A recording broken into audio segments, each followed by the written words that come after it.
welcome everybody to Let's Talk Flix. I'm Ivan Miranda. I got my co-host here, Sean Malloy. You saying it like a question? Yeah. Are you here? I'm here. I'm here and ready. You checked in? Okay. Ready to fly. You ready to fly? Like the Batman. Did I do that good? No. No. Okay. They needed a little more, bass on it. Batman. Yeah. Almost. We'll get there. Probably a little more coffee to do it. Swear to me. And there you go. All right. Well, this is a podcast, movie talk podcast. Kind of announce some movie news and talk about some of our favorite movies and just the world of movies is what this podcast is all about. Yeah.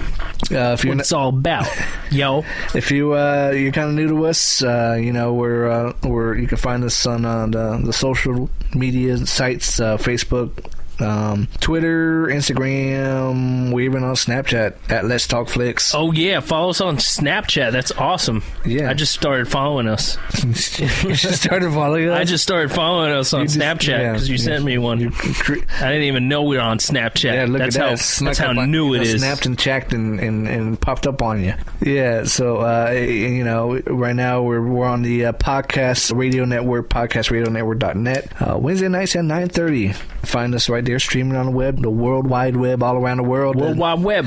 Right now, the Podcast Radio Network's #1 on for talk radio on the internet. We are? Yeah. No, not us. The Podcast Radio Network. Oh, okay. Yeah. It's amazing news. Yeah. Hey, by the way, I saw Xmen. Did you want to talk about that a little bit? Yeah, last week. Last week. After I was fresh off of watching it, now I've kind of forgot about it. But yeah, we could talk a little bit about it since you're fresh from watching it. What did you think of Apocalypse?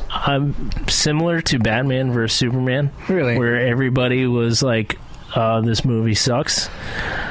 I kind of went in thinking that it was going to suck, and it wasn't. It wasn't as bad as I thought it was going to be. Yeah, but there's probably some parts, but I really like most of those characters. So it's hard for me not to.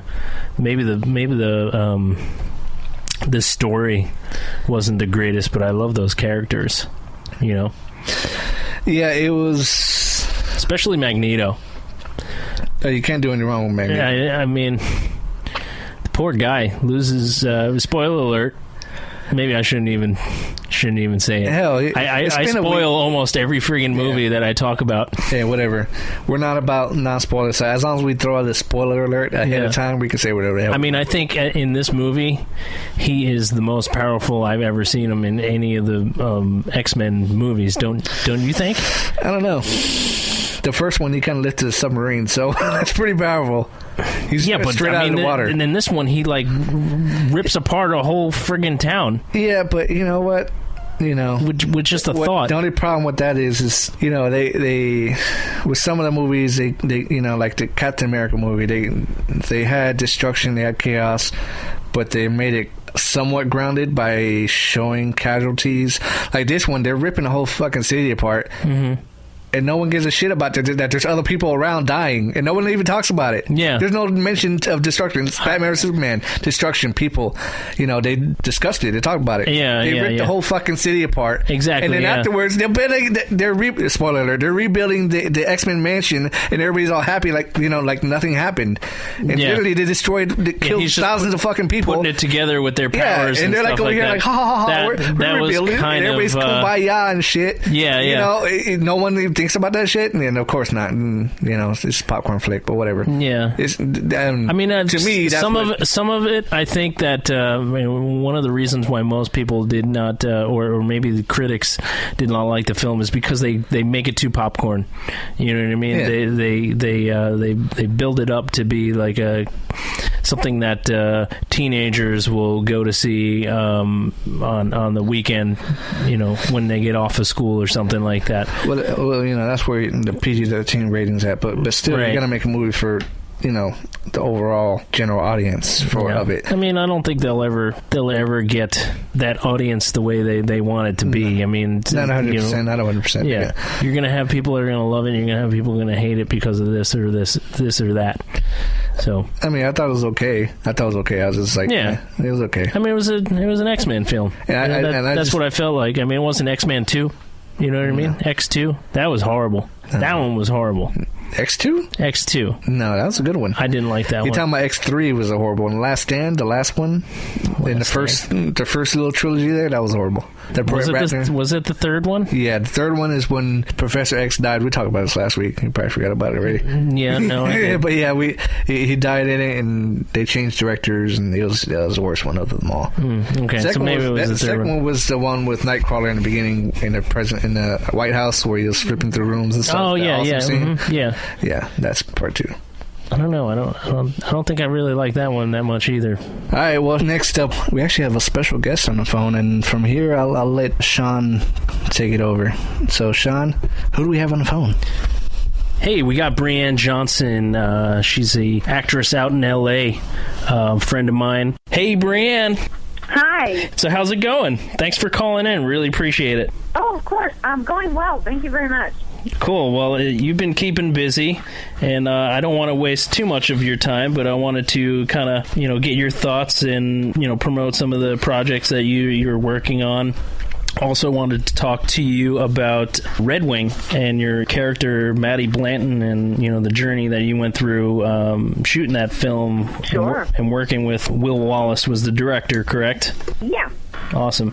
I mean, how was it working on that set with all those amazing actors? You got Bill Paxton, Glenn Powell. Yeah, it was very cool. They were all very, very awesome and nice to me. You hear stories about how some A-list actors maybe aren't so nice or aren't so, awesome sometimes, but they were all, really awesome with me, so. Awesome. Yeah, that's. I couldn't imagine it. It just seemed so. It seemed so natural, especially on screen when I was watching the movie. That it was like you guys were family. Oh, good. Yeah. Well, that's the idea. Yeah, right. That's the way it was supposed to come across. Yeah. So when did? I like to get the family kind of feel going, I like to try and spend time with the cast outside of filming as much as I could. Especially those where that, I was supposed to be close to or whatever. Right, definitely. Now, Glenn Powell, he was Francis. Yes. And yes, that's him. Right. And how was your relationship with him off the screen? Because you guys, it was Francis, right? That you guys were you became lovers at the end. Spoiler alert. Spoiler alert. Sorry. Spoiler alert. Well, it was kind of written through the whole entire film. I think that that you guys were gonna get together. Yeah, at the very end. Yeah, so for that, what I asked Glenn, can we start spending some time together, just hang out a lot as friends and, get to know each other and kind of develop a bond and a friendship so that way, we would look and feel close as Maddie and Francis do. Mm-hmm. Right. Awesome. Yeah. So we would spend a lot of time together. We would work on the waltz scene in the dance. Okay, yeah. At the wedding.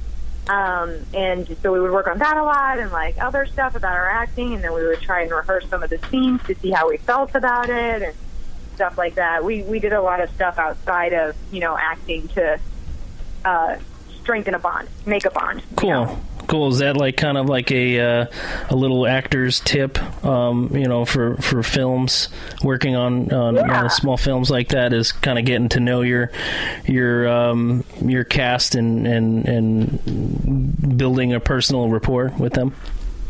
Yeah, totally. I mean, so many actors do it. I mean, I don't think it's absolutely necessary if you're very good at connecting with people immediately. Mm-hmm. I don't think it's necessary, but it definitely helps, and people love doing it. Like you hear interviews of Jennifer Lawrence in Hunger Games, for example. They are so close together. Liam and Josh, they all just hung out all the time, even outside of set, and you can see that close bonds translate through into the movies. I feel like. So a lot of people do it. I don't think it's always like 100% necessary, but definitely a good thing. That's awesome. Kind of build like a working relationship with everybody that you're on set with. Yeah, and like building trust with each other, so you can take risks in your scene and such. Like better good. Do you think you'll work with any of these people on future films if they have you on again or in a different scenario? Oh, I would love to if that chance comes up. They were all very fun and very wonderful. Nice. So, yeah. That's cool.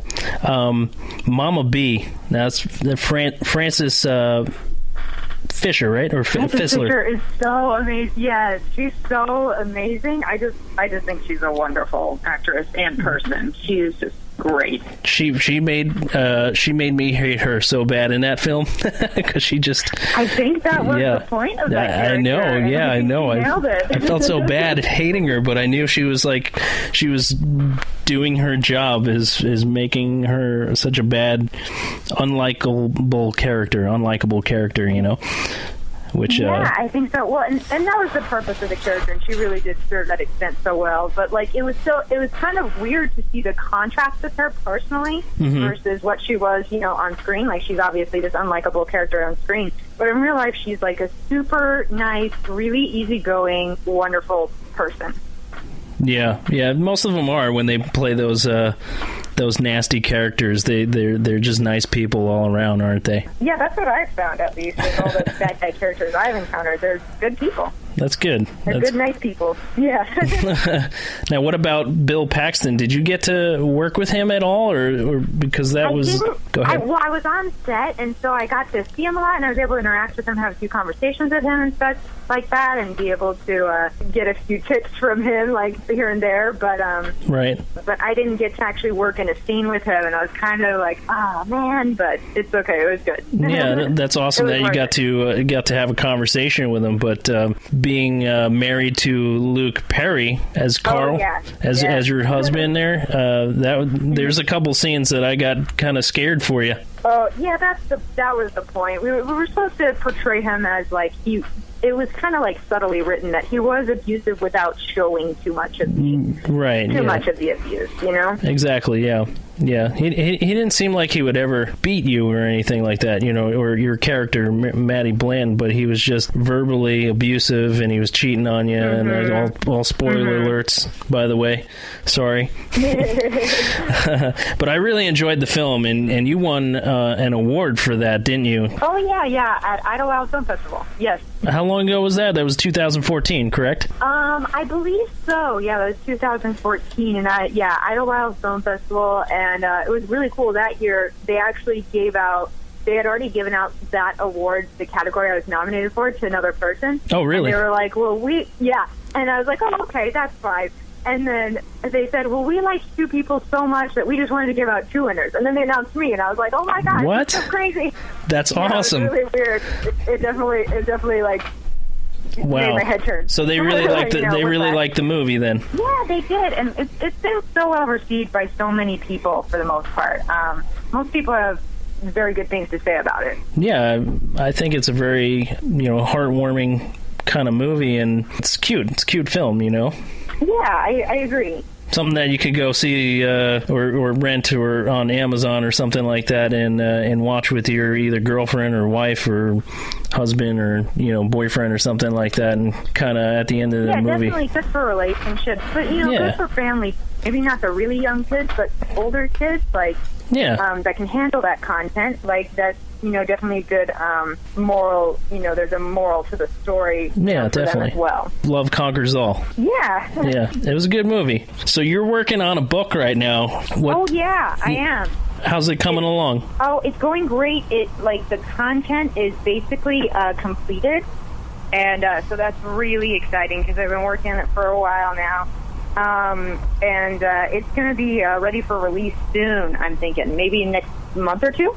Oh, really? Awesome. So we'll keep up to date with you then on that, and post it on our Facebook and even on Twitter, so that hopefully you can have some people swing by and get your book. Now, you were shooting the cover the other day. Oh Oh yeah. I went to a photographer to get a photo of me to like put on a design. Yeah. Cool. So it's just a photo of you on the cover of the book, or it's gonna be a photo like with me on like some sort of set background and stuff like that. Okay. And it's called Secrets of Acting: What No One Tells You, or What No One Will Tell You, something like that. Oh god, I'm gonna read that. I'm not official in the title yet. It's something like that. Can you talk a little bit about what's in the book and what you're Sure. planning to give actors some heads up of what's to be expected in the industry as an actor? Absolutely. So, Secrets of Acting, I feel like, is a unique book in that it talks more about the business side of acting. Most acting books that you'll pick up, they'll talk to you about the craft of the acting, and once you already have the job, this is how to be a good actor. Right. But they don't tell you, and they don't prep you for the business and how that aspect is, because it's highly competitive. And so I go over a number of topics that can help essentially you get work if you use the tools really, really well, and plus add a little bit of luck into that. So I go over like what kind of headshots are of quality, what are good ones, what are bad ones, what to look out for, workshops, are they good, are they bad, and what do you need to know about them if you are going to do them, what kind of classes to look for, what to look for in a teacher, what to look for in a mentor, those kind of things that will help you get the leg up on, other actors that don't do that work. Yeah, so how did you go about coming up with all these tips and stuff like that? Have you gone through most of these actors' workshops and found that, hey, this is not helping me, or this is actually really great for my career? Yeah, most of it comes from personal experience. So a lot of talking to a lot of different people, getting a lot of different opinions, and just finding what generally tends to work best. And and this is made for mostly beginners, like actors that don't know what to expect when they first come out here, but they're just really excited to try out, an acting career. But this is to kind of like help them with expectations, what's reality and what is not realistic. So I think it could be really useful for people that are new. Like sometimes they might worry about things that aren't problems now, like right. SAG, for example. Like a lot of people are like, oh, should I join the union or whatever, or anything like that. It's like most of the time, no, you don't really need to worry about that until that right. time comes to you. Yeah, I think a lot of beginners are like, oh, I can't wait to join the union and get, have to pay my dues and, joining SAG, and that means that they're going to get more work. In reality, it doesn't mean that they're going to get more work, right? Because now you got more... Exactly. You got more competition. Yeah, you have the competition whether you're union or not, but yeah. Right. So, but then you're just paying extra money for no difference in your work. Yeah, but exactly. If you, book a role where it is a SAG role, you also need to be financially prepared. So things like that is what I go over, all the information that I kind of wish I knew when I first came out here, but that I've learned over the years, and I'm grateful I've learned. Well, that's good. Now you can share that knowledge with other actors beginning their journey to try and make it out in Hollywood and in LA. Exactly. And I'm just hoping to help them avoid, some of the pitfalls that I fell into and learned the hard way from. Right. Hopefully you don't have to do it. People don't have to do that. How was it when you first moved out there? Because, how long ago was that? 6 years ago? 6 years ago, roughly. Yeah, maybe more. So 6 years ago, digital filmmaking is probably, just really making its hit. Yeah. Right? But, yeah. Yeah, well, I didn't know anything about the filmmaking side yet at that time. Okay. Which would actually probably be a smart incorporation to the book now that I'm thinking about it. Well, it's some filmmaking shit. well, you focused on the craft, which most actors do. They don't really focus much on the filmmaking part because they're worried about creating a character. Correct? Right. Yeah, I'd say so. That's what most people worry about when you first come out here, and it's like that's a good thing to worry about once you already have the job. Yeah. Or, just before you get the job and start working on your craft. But you also won't get the job unless you're, demonstrating talent and the ability to take direction as well. So they're both very important. But like I said, there's so many, it's saturated how many books are out there about the talent aspect. And it's also saturated in LA, like how many classes there are for actors. So I wasn't really worried about that, and wasn't, I'm not too interested in competing with that. There is a section about the craft, which is just like basic stuff, like technical aspects to it, but not necessarily about cultivating your talents a lot necessarily. Right. I really don't feel like you can learn that too much from a book. Yeah, it's kind of like you got to get out and do it, right? Right. You can only learn so much from a book, and then eventually, you gotta. It's one of those things you have to do and be in your body and work at as well. Mm-hmm. And access all those sub-personalities and whatnot. So that's what there's a part of the book about that, but mainly the focus for me, I wanted it to be about the business side, so that way, nice. People could have reasonable expectations and to know what to look out for, know what where the pitfalls are going to be. Right. So that way they can make a more educated choice rather than to just jump in and try it all. Yeah. Like they think it's going to be super easy. Auditions, lots of auditions, right? Mm-hmm. Tons of auditions before you probably even get your first role. Yeah. Well, I mean, here's the thing. When they audition people, I'd say for like an average role that's not a lead role, I'd say they probably audition anywhere between 10 and 20 people. Right. But if it's like an important role, like a lead role, or like a series regular role in a TV show, they could potentially audition like hundreds of people, depending on the type of the show, right? And how much time they have to cast it. That's a lot. So, exactly. So the competition is very high, and they're looking for the right person, the right look, the right personality. Exactly, yeah, and the right person can come down to so many things that have nothing to do with your talent too. Right. So that a lot of people can find that discouraging, but you can't let that get you down, because sometimes they just want maybe a blonde this time, or maybe an Asian person this time, or maybe an African American person this time, or whatever. It doesn't matter. It's just that sometimes it's not always in your control what they end up going for, because they might just want something different once they see it. And that's probably one of the big things that most beginner actors have to get over, is that that it's not it's not all on you. It's what the studio wants, what the director wants, what the writers want, right? Correct? Exactly. And there's so many people. Like, it's not just producers, directors, and writers. There's the executive producers too, and they all have their opinions, and they all got to get on the same page. So it's just like there's so much that's out of your control. You just have to learn how to deal with that aspect and not really think about that, because it's, like I said, not in your control, so don't waste your time thinking about it. Mm-hmm. But just focus on what you can do, which is how can I make this, the most best, awesome version of this scene that, brings out my character to it. What's my take on it, Right. Now with this, you writing this book and publishing it, are you going to, do any book tours or anything like that? Are you going to start like your own kind of class and start teaching the business of acting, or you're just going to continue doing what you're doing and, try and book more roles? That is a great idea, and I have honestly not thought that far yet. Okay. Well, that's good. You're taking it day by day. that means that's good. Everything's going good. Yeah, for now, the plan's just like an ebook. But honestly, kind of what I picture like long term with it, if people want to hear more information about it, or like really want to go in detail, like maybe like public speaking or seminars to specific like acting companies that maybe want to help their actors and stuff like that. Yeah. Possibly. But whatever, I'm kind of go with the flow at this point. Just happy to release a book and hopefully help out a few actors out there. Awesome. Well, I'm definitely going to read it because I'm intrigued. Yay. I'm intrigued. Well, I hope you like it.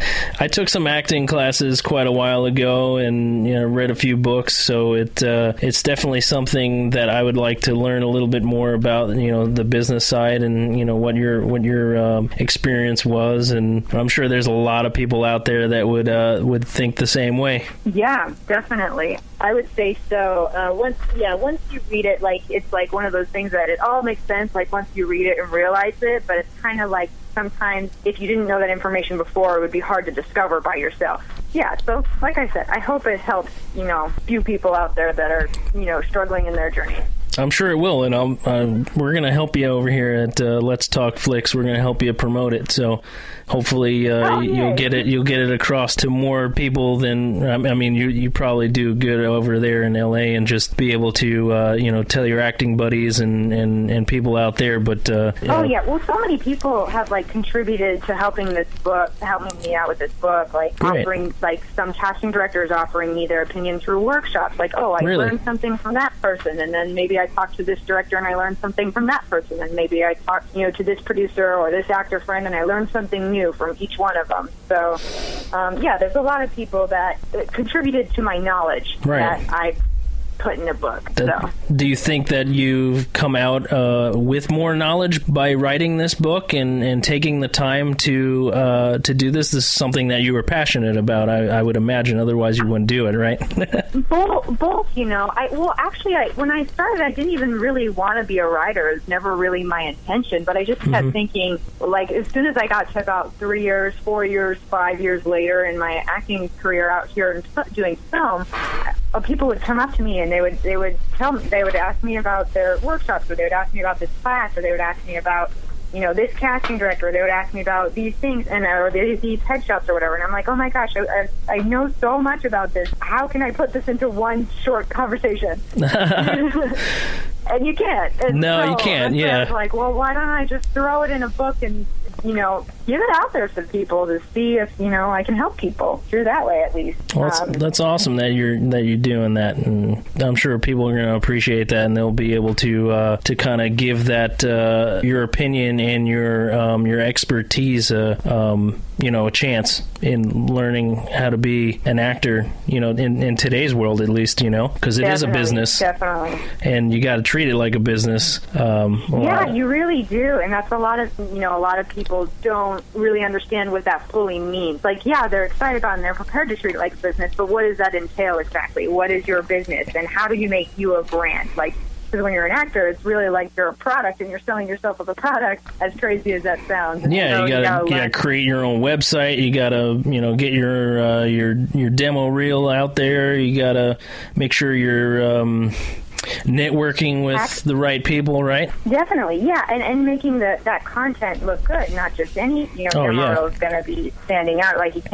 you probably don't want to put it out there if it's got poor lighting or whatever, if you don't have to, but learning how to make those things better, so that way you look good. Better, you look professional. Exactly. Definitely. Exactly. Yeah, you're not going to get work looking like you're some schmo, right? Yeah. Well, unless knows the character. Yeah. Well, I want to thank you for coming on the show and talking about your character, your award, and definitely your book, because I think that's really interesting in itself, what you're working on, and would love to have you on the show again, in Absolutely. the future to talk, about how the book release went, who's it touching, what characters you're working on now, for films that you may be doing in the future, if you got any coming up anytime soon. All right, well, Breann Johnson, thank you for coming on our show. We appreciate it, and I'll keep up to date with you on Twitter. And thanks again. We really appreciate it. Thank you very much. All right, we'll go on to the next bit of news here. This actually was announced yesterday. John Boyega, if you're not familiar with him, he's from Star Wars. Force Awakens. Finn. Yeah. Finn, the black chap. The black chap.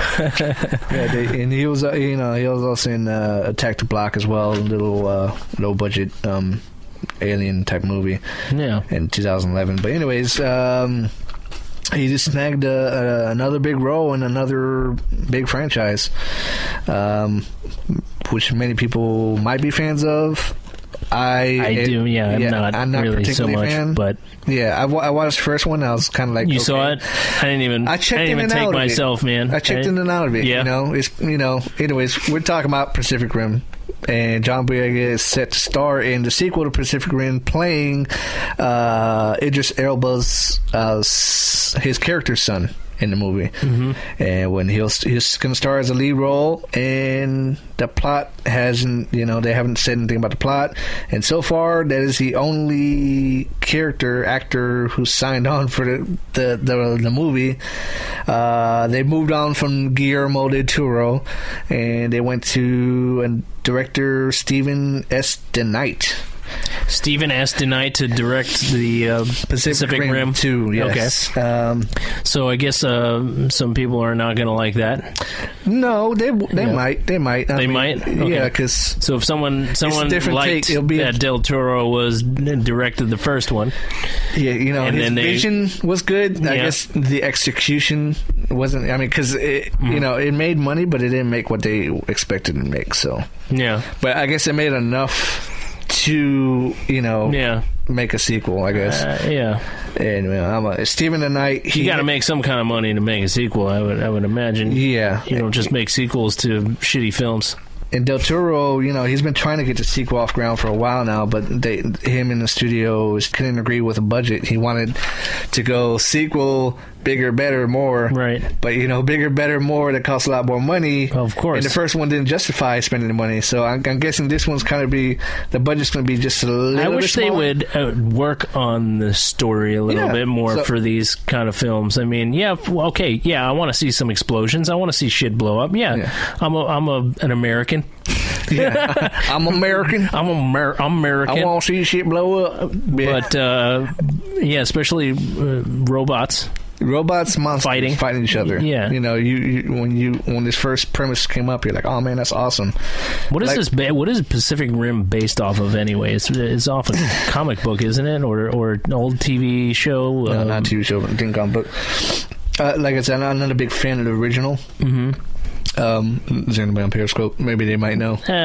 There's one person on Periscope. Okay. Well, if they know anything about Pacific Rim, do you know anything about Pacific Rim? Hop on in. Whoever's on Periscope right now. We watched Pacific Rim, and we're just kind of checking in, checking out, but never really fully invested in the movie.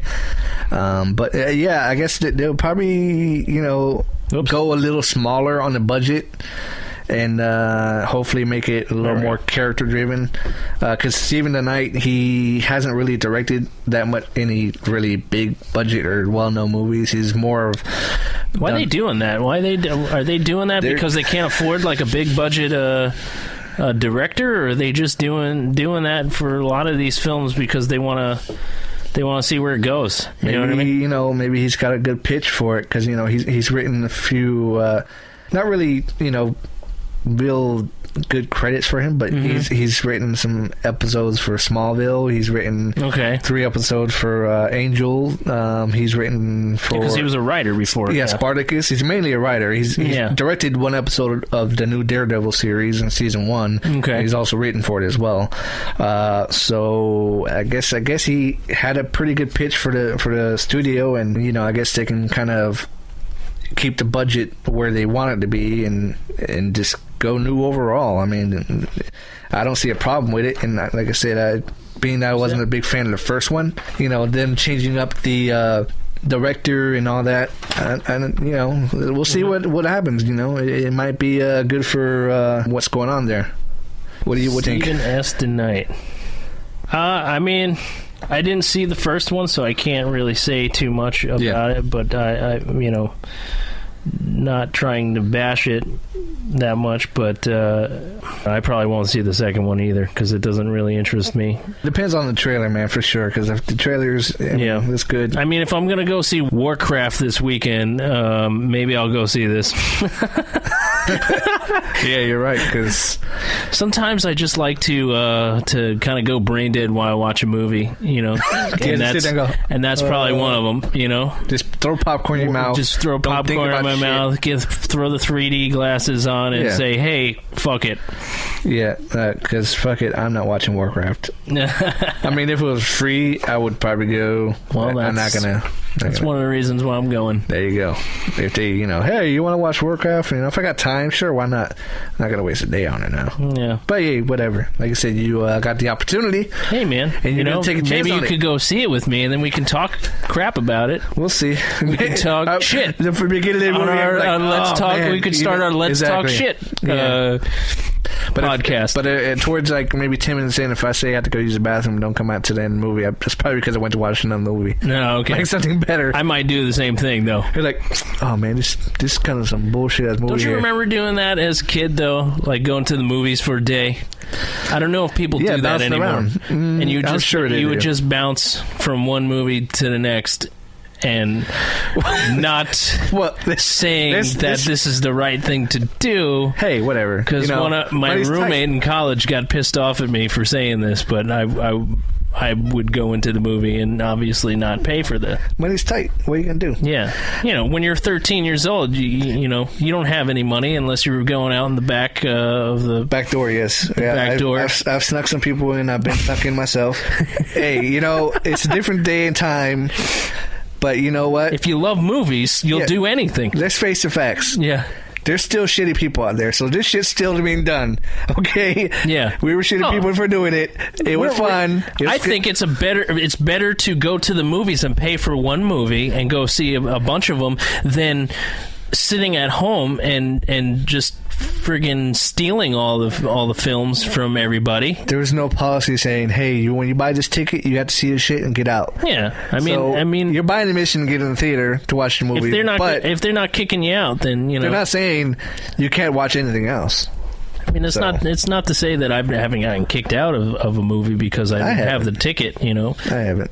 But have you ever been like done that shit and then like while you're watching another movie and you see someone worker come in, you kind of get worried. You're like, oh man, they're gonna come check my ticket. Yeah, exactly. They're like ready to move your seat. It's almost like when you're on the train. Stay focused on the screen and be like, if I act like I'm invested in this movie, maybe they might bug me and shit. Yeah. Like, once it coming, you're like, you're like, oh my god. Are they coming for me? Oh, we're busted. Where's your ticket? Yeah, exactly. My ticket? What are you talking about? Yeah. Oh, I threw it out. I threw it outside. Exactly. Yeah. Threw it out with my popcorn. We've done it before, and just people probably doing it. They're probably doing it right now as we speak. There's probably people jumping in the third movie right now. Hell, I thought about it I went to see Ninja Turtles last Saturday with the kids, and I'd say, hey, let's go watch. I thought about watching Captain America again, but I was just like, man, I got shit to do. Yeah, exactly. It's a little harder as an adult. Because we got shit to do. Yeah. But when you got all the time in the world, you're a teenager, you're a kid, or you're maybe a young adult with, I mean, think of all the things that you could be doing as a teenager. You could be doing drugs. You can be jacking off.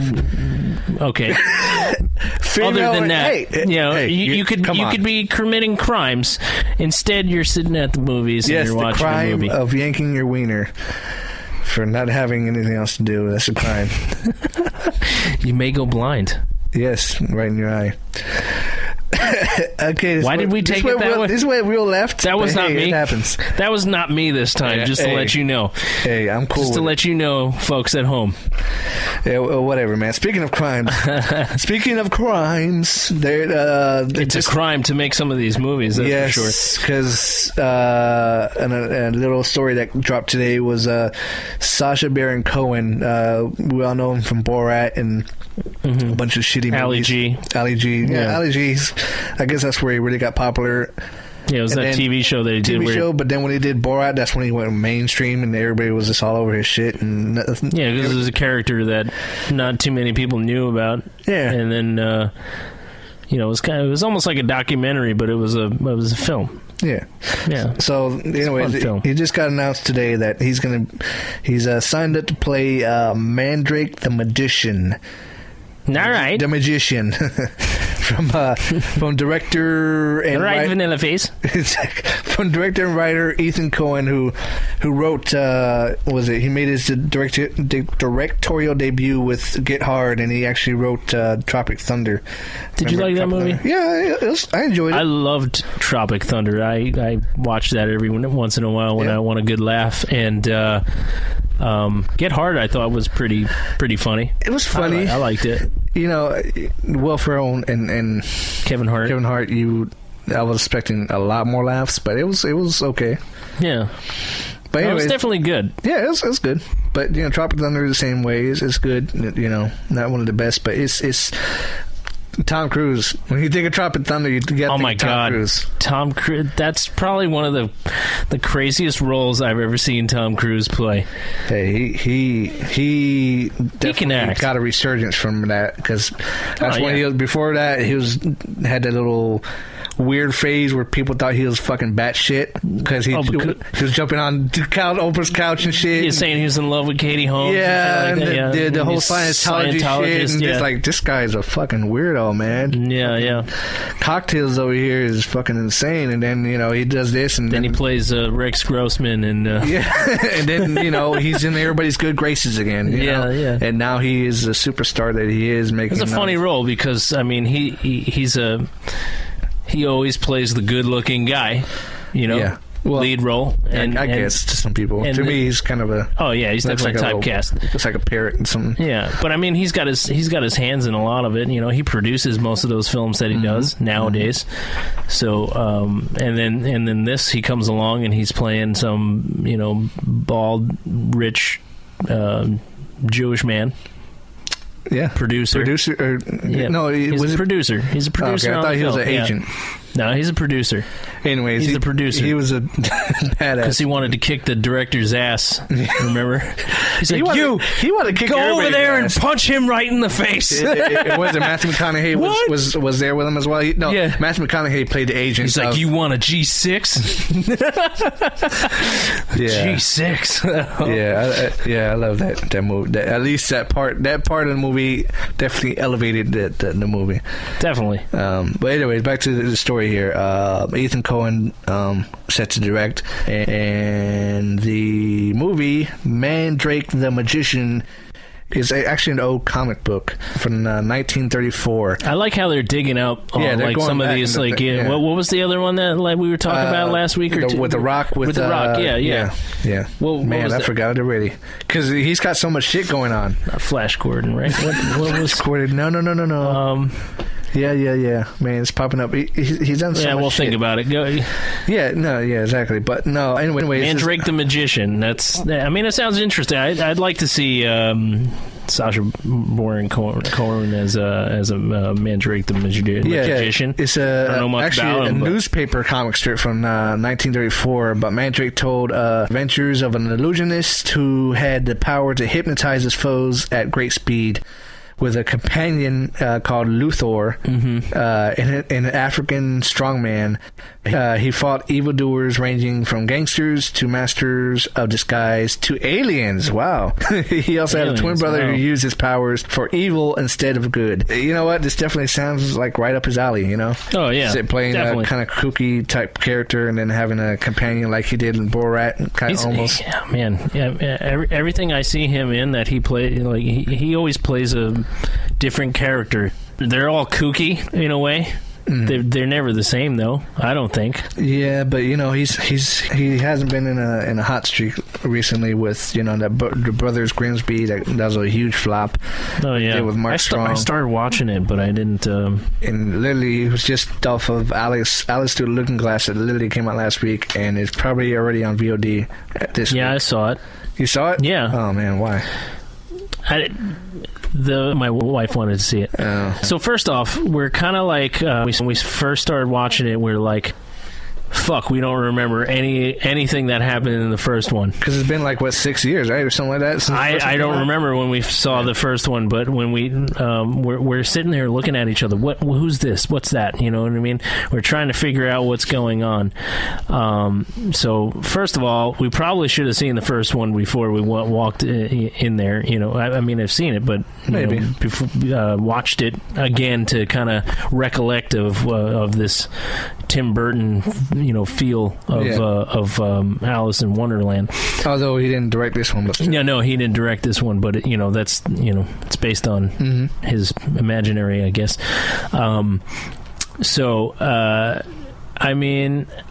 liked his character in there. I thought it was pretty crazy. It was funny. He plays Time, I think, or, something like that, which was pretty funny and different compared to some of the other characters that he's played, based on probably his own creation.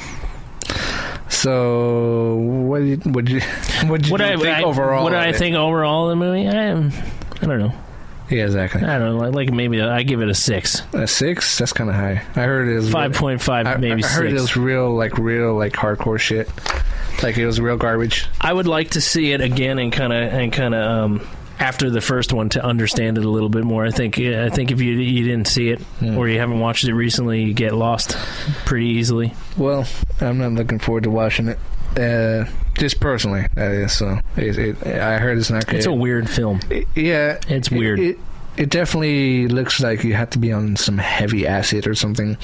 Yeah, I mean, they really dig deep. It's like time travel and shit like that, and into the Red Queen and how her head got so big, and so I mean, it's kind of telling stories that you don't really need. Yeah, you really didn't really care about to begin with.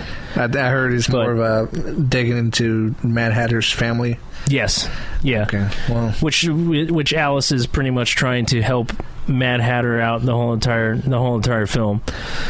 Well, that's good for her. Good for her. Yeah. But, so she's being a friend. Somebody should have went back in time and told somebody to slap somebody in their face for trying to make a sequel to that movie. Just me personally. Yeah. That's what I'm saying. Yeah. But hey, some people like it. I think what that movie was doing the most, women's rights in that time frame. Yeah. Yeah. Yeah, I guess. Because it kind of touches upon it, because if you see it, you probably won't. But there's a scene in there where a man is talking down to her because she's a woman, and she's like, fuck you, I'm going to do it my way. Good old Disney trying to stick up for the little people. Yeah. And what's wrong with the world. But hey, what's wrong is that they made a sequel.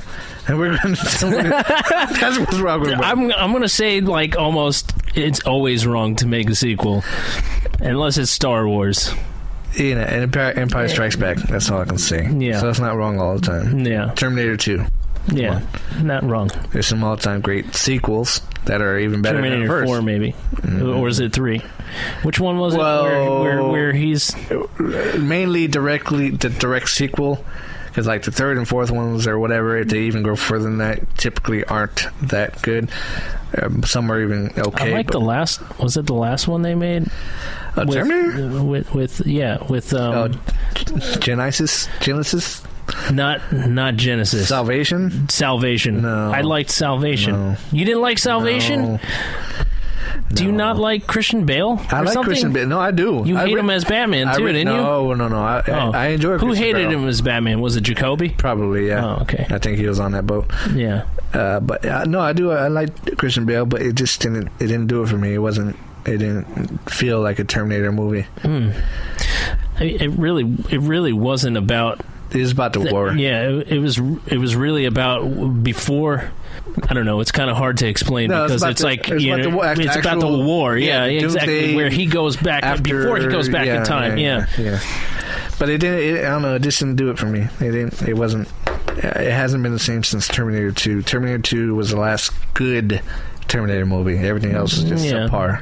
Yeah. The third one, it was okay. It was a popcorn flick. Nothing special to it. Salvation, same thing. And then the last one, I still haven't watched, and I'm probably not. You still haven't watched it? If it comes on like on TNT USA like a year from now or something, even Netflix, maybe if I literally have nothing else to do, I might watch it.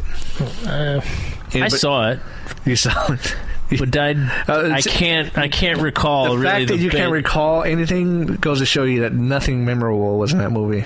It really, God, it's so weird because it kind of touches upon. It's like they're going back in time to go back in time again. Yeah. So they go back to the 80s where Sarah Connor, before she conceived John Connor. So, and they're trying to kill her before she can. You know what I mean? It's like going all over again. You know what I mean? It was almost seemed like a reboot, but then it wasn't because they just messed with a lot of timeline, and then the old Arnold was there. The timeline's getting so fucked up because it's like repeating itself. You know what I mean?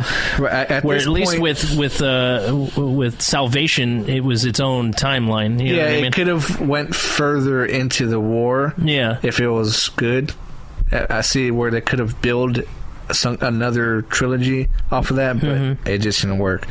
So at this point, they kind of just need to wait a couple more years, and if they're going to do anything, just do it like a fresh reboot and do the story over again. You know what? I was thinking about it the other day. What? I would like to see The Rock play As the the Terminator, either as the Terminator or have Schwarzenegger verse The Rock as the fucking Terminator. You know what I mean? Schwarzenegger's just too old now, man. I know, but He's just too old.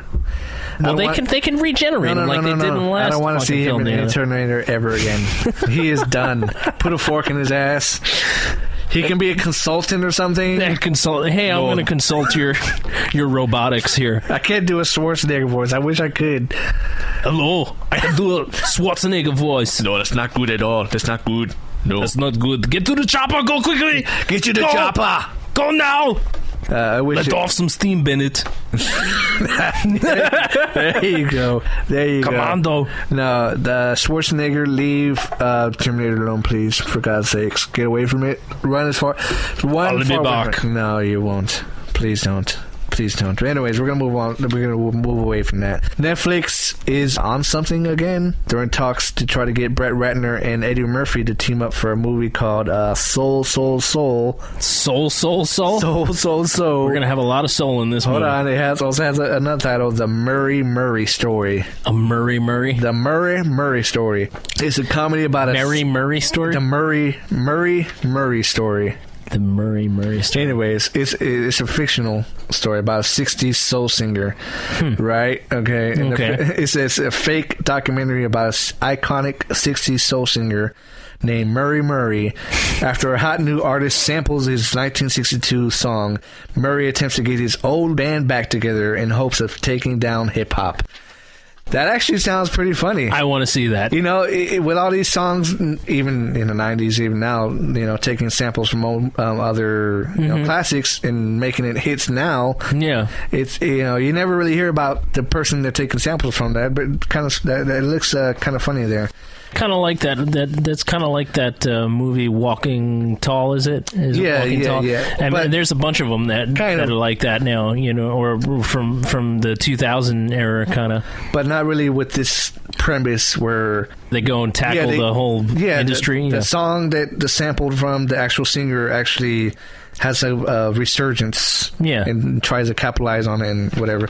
It sounds pretty funny, but you know, Brett Ratner, he's at Hercules, didn't do that good. Tower Heist with Eddie Murphy. Did you see that one with Ben Stiller and Eddie Murphy? I did not know. That one was okay, but he's mainly known for the Rush Hour series. Oh, really? Okay. Yeah, Brett Ratner. Yeah, he directed. I like all Rush Hour. Yeah, really. Yeah. So those were my favorite comedy. Yeah, there's a good little films good little from series. back, you know, because Jackie Chan's fucking amazing, and then Chris Tucker, those two. Two best buddies in the whole entire world that you can see on film. It's crazy. Well, it wasn't expected, and then when it came out, and it's like, wow, this is like, why didn't anybody think of this earlier? Yeah, I know, right? You know, but you know, it worked. So, hey, I'm down for Soul, and hopefully they right now they're in talks. They haven't really signed them yet, but that'd be pretty cool if they got those two together. And to see Murphy do some type of comedy like that would be. I want to see Rush Hour 4 now that we're talking about. Yeah, there was talks about it.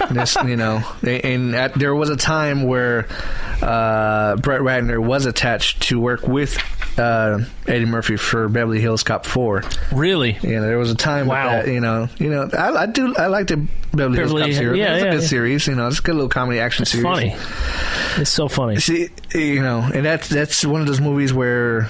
Is it a comedy or is it an action movie? Because they had both elements, and they're both evenly matched. I think if you're, you're an Eddie Murphy fan, and you were you assume comedy, an SNL fan, comedy for sure. But it adds that action to it, so it classifies it in its own good level. It's like definitely. Rush Hour, Rush Hour comedy action.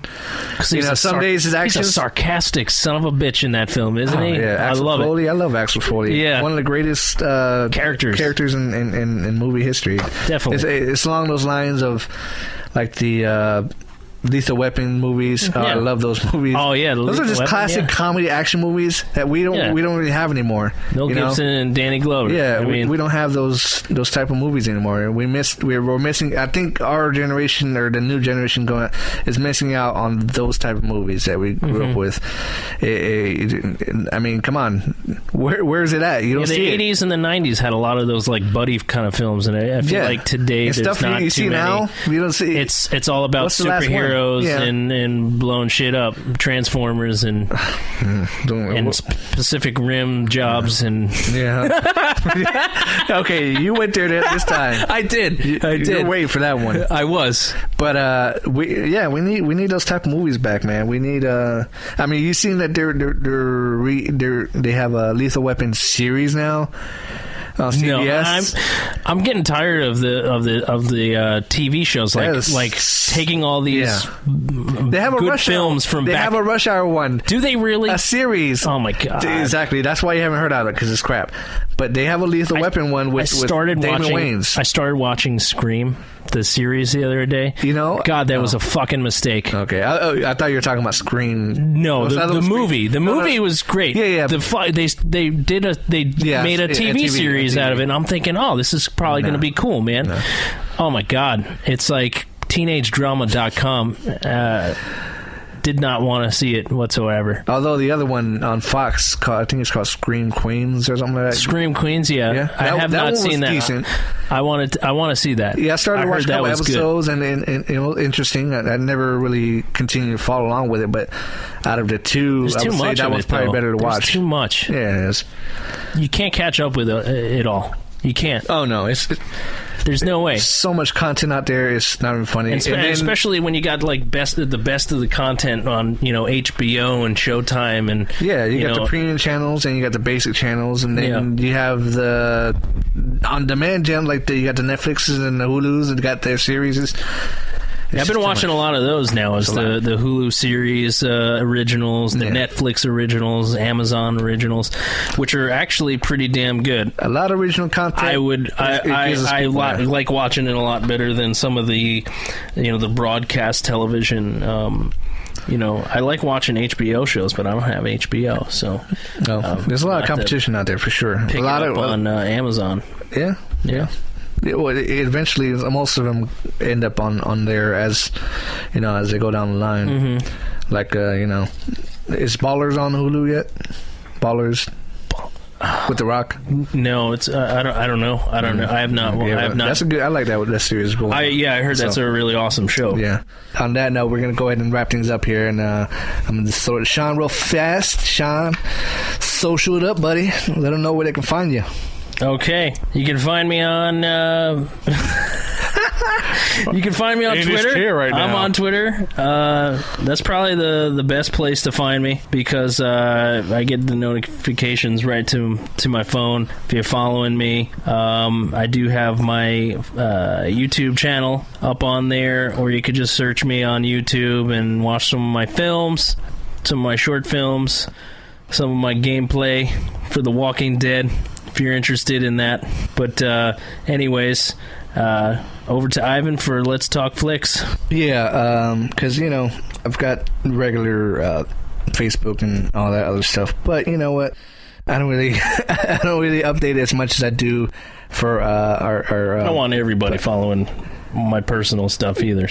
So either Twitter's the best place to find it. Yeah, Twitter, you can find stuff. So anyways, on our socials, man, first you can find all our past podcasts and current ones on iTunes, Google Play Music, Stitcher Radio, TuneIn Radio, SoundCloud, which I'll probably get rid of that, Spreaker.com. They're all directed towards mainly iTunes. You can catch it from there, download it, rate us, and share, listen, and like. And for our social networks, we got Facebook, Twitter, Instagram, and Snapchat now.